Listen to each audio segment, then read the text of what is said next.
Hello student, how are you all? I hope student, you all student doing your work to be carefully and sincerely at your home. Students, at this time we are facing the chapter number 2, that is linear equation in one variable, and today also we taking the exercise 2.4 of this chapter. And in this chapter we will facing some word problem, and we are discussing the word problem of linear equation in many variable or etc. Okay, so let's start this video and proceeding the question number first of exercise 2.4. okay, so open your books and read the question number first to be carefully. Let's start.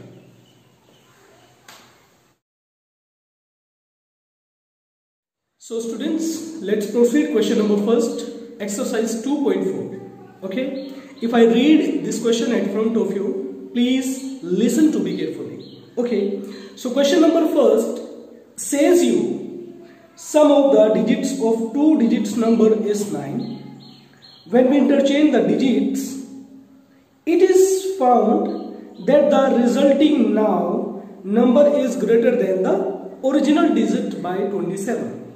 Find the numbers. Okay, question में आपसे पूछता है कि आपके पास में अगर किसी भी नंबर्स का जो सम है वो आपके पास 9 है, अगर हम उस जो नंबर है आपके पास में अगर हम उसका 1 प्लेस वैल्यू को 10 डिजिट कर दे, 10 प्लेस वैल्यू बना दे, और जो 10 प्लेस वैल्यू है उस डिजिट में, उस नंबर में उसे हम 1 डिजिट बना दे, तो जो आपके पास रिजल्ट फाइंड आउट होके आता है वो रिजल्ट आपके पास में जो आपका एक्चुअल नंबर है उससे 27 ग्रेटेस्ट हो जाता है। तो आपको वो नंबर फाइंड आउट करके दिखाना है। ओके, चलिए देखते हैं क्वेश्चन किस तरह से होगा ये।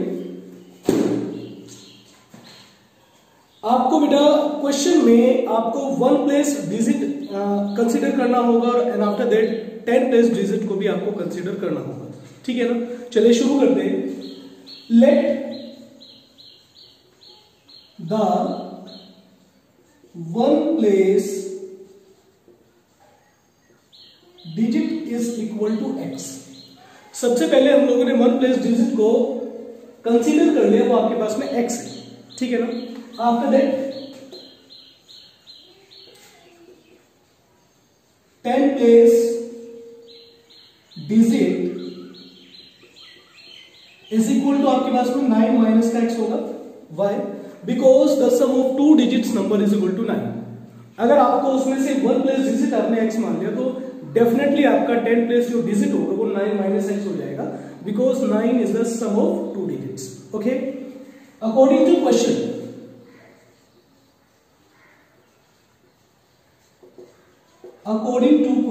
वो आपसे कहता है if we interchange the digits, अगर आप जो आपके पास में डिजिट्स है अगर आप उसको इंटरचेंज कर देते हैं।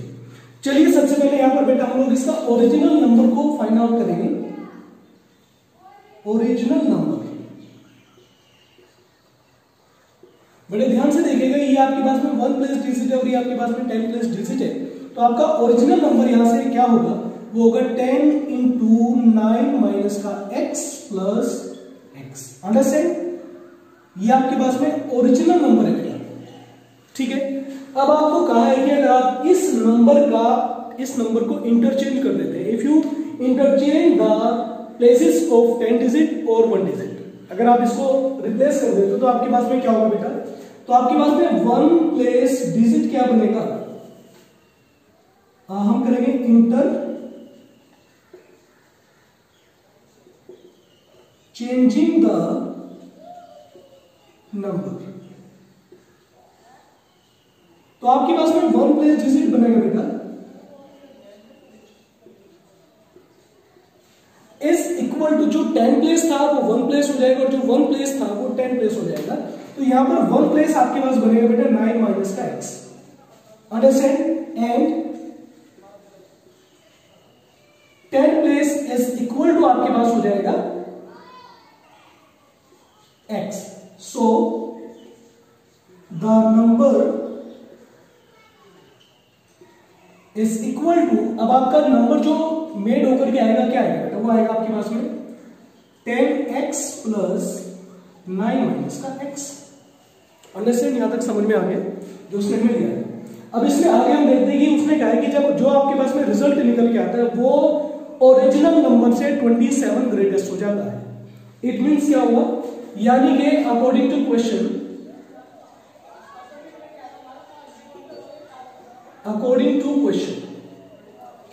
ओरिजिनल नंबर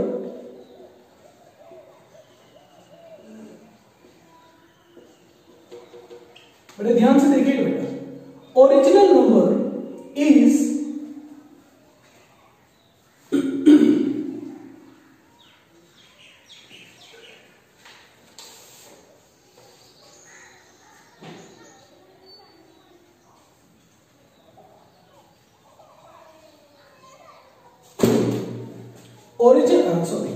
देखिएगा, original number is equal to 27 plus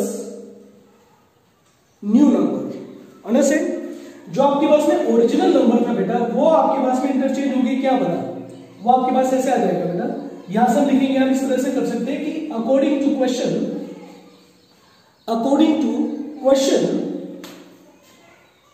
10x plus 9 minus x is equal to जो आपका लास्ट नंबर था, यानी कि 10 इंटू 9 माइनस का x प्लस का x प्लस 27, ठीक है ना। उसने कहा था आपको कि जब आप उसको इंटरचेंज करते हैं तो आपके पास में जो रिजल्ट आएगा वो 27 ग्रेटेस्ट हो जाएगा ओरिजिनल नंबर से, जो आपका लास्ट नंबर था उससे वो 27 जो है वो ग्रेटेस्ट हो जाएगा, ठीक है ना। अब आप ध्यान से देखेंगे, इसको सोल्व कर लीजिए आप इसको डायरेक्टली। देन 10x प्लस का, या आप इसको डायरेक्टली कर दो बेटा, यह आ जाएगा आपके पास में 9x प्लस का 9 इज इक्वल टू, इधर आपके पास हो जाएगा 90 माइनस का 10x प्लस का x प्लस का 27। इसे थोड़ा सा सोल्व कर लीजिए आप, तो यहां आपके पास हो जाएगा बेटा, ध्यान से देखेंगे, ये आपके इस पूरी वैल्यू को उठा के आप इधर ले आएंगे तो ये आपके पास में 10x माइनस का 10x और प्लस का x, तो आपके पास माइनस का 9x बचेगा। इस माइनस के 9x को जब आप, चलिए इसको स्टेप टू स्टेप करेंगे बेटा, तो ये आपके पास 9x हुआ और ये आपके पास 27 आ गया। नाउ 90 प्लस का 27, इसे आप उठा के इधर लाए होंगे तो ये आपके पास 9 बनेगा, और ये इधर आपके पास आते ही कैसा बनेगा, माइनस का बनेगा, और ये माइनस का 9x इधर जब आएगा तो ये आपके पास में प्लस का x बन जाएगा, प्लस का 9x बनेगा, तो ये हो जाएगा आपके पास 18x, and this is 90 plus का 18, because 27 divided by 9 is equal to 18, and 18x is equal to 108, so x is equal to 108 upon 18. When 18 divided by 108 makes 6. x is equal to आपके पास आ गया, x is equal to 6। समझ में आ गया? याद है आपको समझ में आती है बेटा? ये पूरी कैलकुलेशन आपको समझ में आ गई होगी। अब यहां से आप क्या करेंगे बेटा, आपको x की वैल्यू पता चला, what is the x value? x value is 1 place digit, आपको 1 प्लेस डिजिट का पता चल गया, आपको 10 प्लेस डिजिट आप यहां से निकाल देंगे, 9 माइनस x हो जाएगा, इट मींस 3, और जो आपके पास में नंबर आएगा, ओरिजिनल नंबर आएगा, उसे आप टोटल को यहां पे रख देंगे तो आपके पास में इजीली नंबर निकल के आ जाएगा। चलिए करते हैं, यहां तक तो आप इसको कर ही लेंगे। अब इसको मैं थोड़ा सा रफ कर देता हूं बेटा, ये इधर वाला बड़े ध्यान से देखिएगा। x is equal to x, it means 1 place digit is equal to 6, okay, because the value of 6 is equal to x, and 10 place digit is equal to 9 minus x, so 9 minus का 6 is equal to 3. So the original number is equal to 10 plus 1 होता है ना, यानी कि 10 place value plus 1 place value, it means आपके पास हो जाएगा 10 place value is equal to 3 and 1 place value is equal to 6. So the number is equal to 26. 26 is your required number. Understand? Question number first clear हो गया आपको? चलिए अब इसमें क्वेश्चन नंबर सेकंड को देखते हैं. क्वेश्चन नंबर सेकंड में आपसे क्या पूछा है? Let's facing the question number second. Question number second as a same question number first. जो आपका क्वेश्चन नंबर सेकंड है 2.4 का, बिल्कुल ऐसा ही है जैसा आपका क्वेश्चन नंबर फर्स्ट है. So question number second will be proceed by you as question number first. ठीक है ना? क्वेश्चन नंबर सेकंड को आप अपने आप करेंगे और बिल्कुल ऐसे ही होगा जैसे हमने क्वेश्चन नंबर फर्स्ट को किया है. तो हम क्वेश्चन नंबर 3 को देखते हैं बेटा.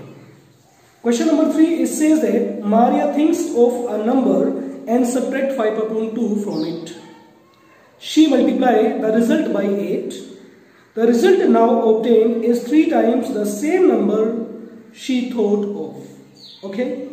What is the number? देखिएगा क्वेश्चन आपसे क्या कहता है. क्वेश्चन में कहा है कि मारिया अपने माइंड में कोई एक नंबर सोचती है और उस नंबर को उसमें से वो 5/2 को सब्ट्रैक्ट कर लेती है. ठीक है ना? जो रिजल्ट आता है उसमें वो 8 की मल्टीप्लाई करती है. And after that, the result is 3 times the same number of she thought. और जो सब्ट्रैक्ट करने के बाद जब उसने मल्टीप्लाई किया और मल्टीप्लाई करने के बाद जो उसके पास रिजल्ट आया है वो रिजल्ट आपके पास में 3 टाइम्स होता है उस नंबर का जो उसने सोचा था. मतलब जो रिजल्ट फाइनली निकल के आया वो result is equal to the 3 times of the consider number. जो उसने नंबर सोचा था उसके वो 3 टाइम्स के इक्वल है. ठीक है ना? सो हमसे उसने नंबर पूछे. देखिए क्वेश्चन नंबर थर्ड हम किस तरह से करते हैं. इसमें आप मान लेंगे, इसमें आप कंसीडर कर लेंगे कि let's the Maria consider a number. आप अपनी तरफ से कुछ भी नंबर मान सकते हैं, कोई भी वेरिएबल ले सकते हैं. क्वेश्चन नंबर 3 देखिएगा, ध्यान से देखना बेटा. Let Maria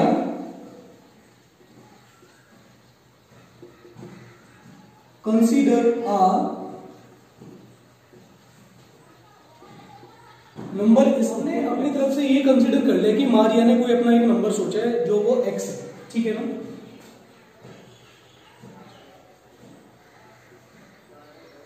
subtracting 5/2 from the number. उस नंबर में से उसने 5/2 को सब्ट्रैक्ट कर लिया. ठीक है ना? जो क्वेश्चन कहता है. अब क्वेश्चन में आगे उसने कहा है जो रिजल्ट निकल के आया उसमें उसने 8 की मल्टीप्लाई किया. When she multiply by 8 to result, यानी कि इस रिजल्ट में उसने 8 की मल्टीप्लाई कर दिया. After that, the result now obtained is 3 times the same number she thought of. ठीक है ना?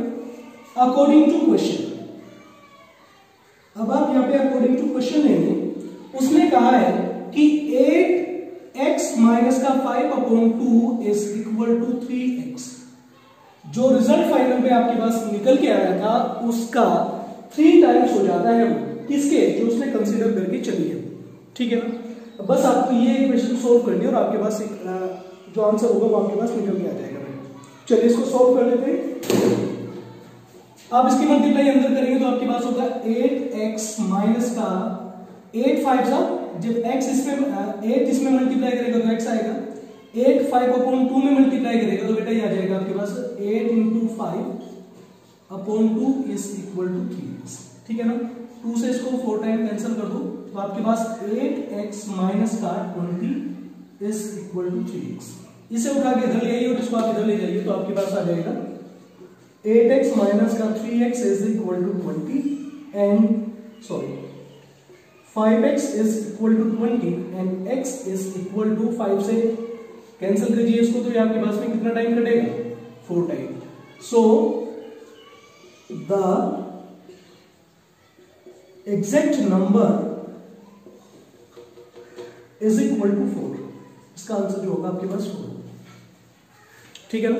Let's proceed the question number 4 of exercise 2.4. And question number 4 is ask you grandfather is 10 times older than his granddaughter. He is also 54 years older than her. Find their present age. Understand? Question number 4 में पूछता है कि एक grandfather अपनी daughter से 10 times older है, ठीक है ना, and he is also 54 year greater than his daughter, और वो अपनी डॉटर से 54 साल बड़ा है. So find the present age of grandfather. आपको उस ग्रैंडफादर की प्रेजेंट एज आपको फाइंड आउट करके दिखाने जो आपसे पूछ रहा है. चलिए क्वेश्चन नंबर 4 बहुत इजी है. चलिए देखते हैं इसमें किस तरह से इसको करना है. आप इस क्वेश्चन में कंसीडर कर लीजिए अपनी तरफ से कि let's the daughter age is equal to x. बेटा जब आप लीनियर इक्वेशन को सॉल्व करते हैं तो उसमें आपको अपनी तरफ से कुछ कंसीडर करके चलना होता है, ठीक है ना. तो इस क्वेश्चन में भी हम बिल्कुल सेम ऐसे ही करेंगे. देखते हैं. लेट द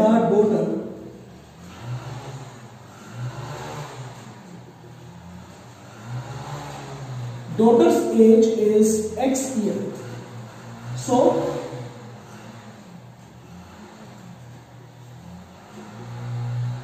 grandfather's age क्या हो जाएगा बेटा? 10 times. It means 10x. Understand? According to question. उसने कहा है he is also 4 years older than his granddaughter. वो जो दादाजी हैं उसके बच्चे के वो 54 इयर्स ओल्डर हैं. 24 नहीं है बेटा, 54 है. वो आपके पास में 54 इयर्स ओल्डर है वो अपनी उस बेटी से, ठीक है ना. तो इस कंडीशन को ले लीजिए आप. आपके पास आ जाएगा कि x plus 54 is equal to 10x. Understand? इसे उठा के इधर ले आइए तो आपके पास हो जाएगा 10x माइनस का x is equal to 54. So 9x is equal to 54 and x is equal to 54 upon 9. When you will cancel out 9 by 54 you can get the 6. So x is equal to 6. So student, what is 6? 6 is the present age of his daughter. So daughter's age is equal to 6. It means 6 years. And grandfather's age is equal to आपने 10x माना था ना जो दिया था उसमें. सो इसका मतलब हो जाएगा 10 into 6 it mean 60 years. Understand? Question number 4 को आप इस तरह से करेंगे. बहुत इजी क्वेश्चन है, ठीक है ना. और इस तरह की वर्ड प्रॉब्लम बेटा मैथ्स में बहुत मिलती है, बहुत ज्यादा मिलती है. अगर आप इसके इन क्वेश्चंस को देखें तो जितने भी कॉम्पिटिटिव एग्जाम्स होते हैं उन सब में ये आपके पास में इस तरह के वर्ड प्रॉब्लम मिलती ही मिलती है. और एक चीज मैं आपको और बता दूं बेटा, जो बच्चे कंपटीशन की तैयारी करते हैं, जो बच्चे कंपटीशन को फेस करते हैं, अगर उनका ये बेसिक क्लियर नहीं है तो आप किसी भी कंडीशन में आप शॉर्ट ट्रिक को नहीं यूज कर सकते. शॉर्ट ट्रिक बेटा उन्हीं के लिए बेनिफिशियल है जिनको उसका बेसिक पता है. तो बेसिक सीखना बहुत जरूरी है, ठीक है ना. तो आपको ये क्वेश्चन इस तरह से करने हैं. अंडरस्टैंड? अब क्वेश्चन नंबर 5 को देखेंगे बेटा आपके पास में. Question number 5 same as question number 4. Question number 5 बिल्कुल ऐसा ही है जैसा आपका क्वेश्चन नंबर 4 है. इस क्वेश्चन को आप खुद करेंगे. अगर आपको कोई प्रॉब्लम आती है तो आप इसको मुझसे डिस्कस करेंगे, लेकिन क्वेश्चन 5 आप अपने आप करेंगे. अंडरस्टैंड?